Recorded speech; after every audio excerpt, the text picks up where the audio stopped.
Russia is an economic dwarf in a way, and as people used to say, even at the time of communism, it was upper Volta with rockets. It was a country that was economically very backward, but it did have a formidable nuclear arsenal and still does.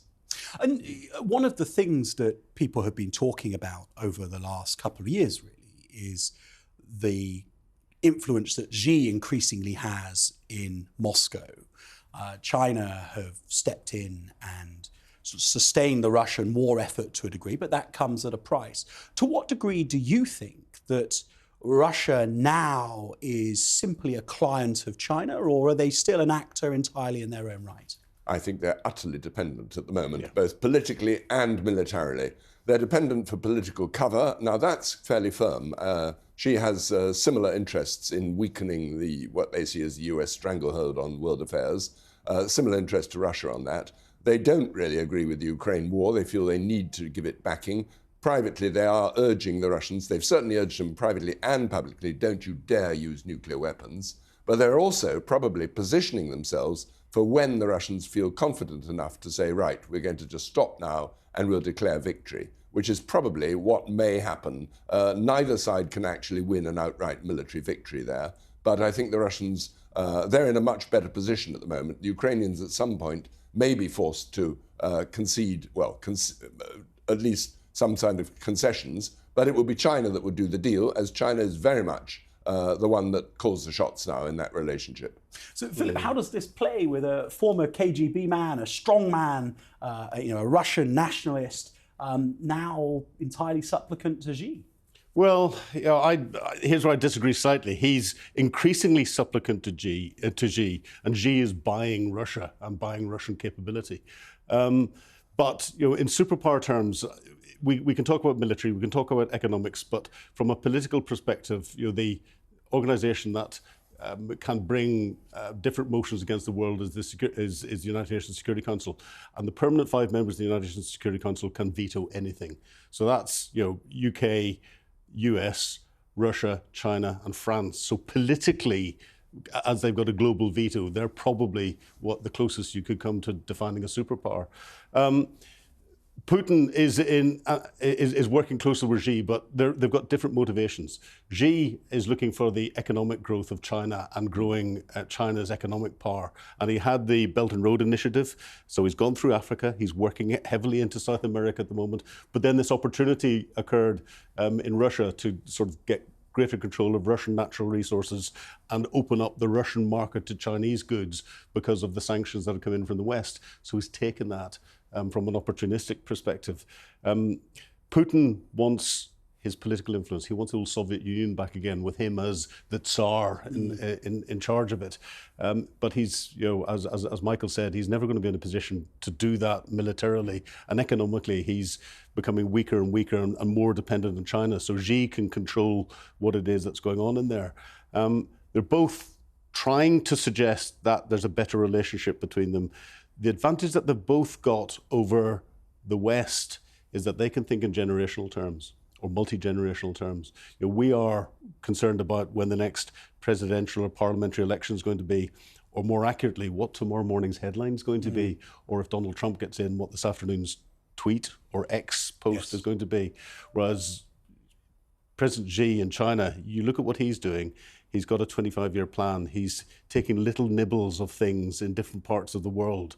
And this is where, if we do get to a point where there is a peace deal in Ukraine which cedes any form of territory to Russia that they have captured militarily, Xi Jinping will make the decision as to whether he can economically ride out the storm that would come if he militarily took Taiwan back under control or not. And I fear that if there is that sort of peace deal pushed in, Xi Jinping will go, I can handle 5 years of economic pressure, and we know that we can bring the world back on again, so I'm going to go for it.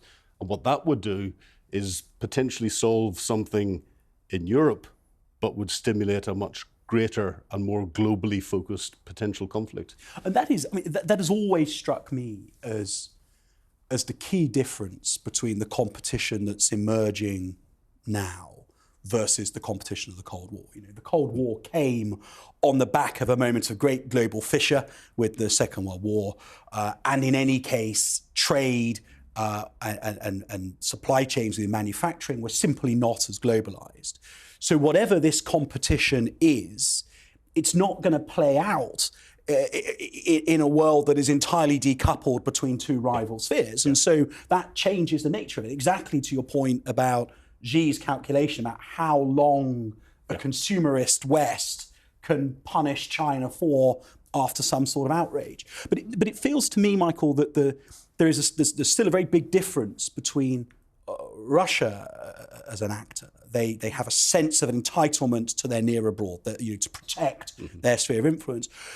China's geographic aim feels much more limited to its claim over the South China Sea, and beyond that, exactly as we've discussed, it's a protection of its global supply chains and a protection of its position of economic dominance.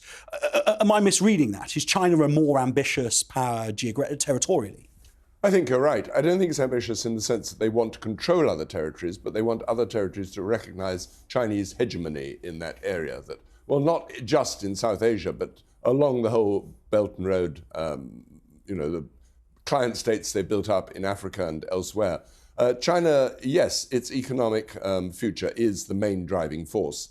And for that reason, China doesn't actually want a complete break with the West. It doesn't want the kind of pariah status or would certainly not welcome Western sanctions of any kind. And that's a potential area of conflict with Russia. I mean, the Chinese are quite wary about supplying Russia with the kind of kit that might then get secondary sanctions from the West on the Chinese, because they still value their Western markets, which overwhelmingly are more important to them than the Russian market. I mean, yes, they can buy the oil cheaply from Russia, they can sell stuff, but Russia basically is not a very big buyer of Chinese goods by comparison with, say, America or other countries.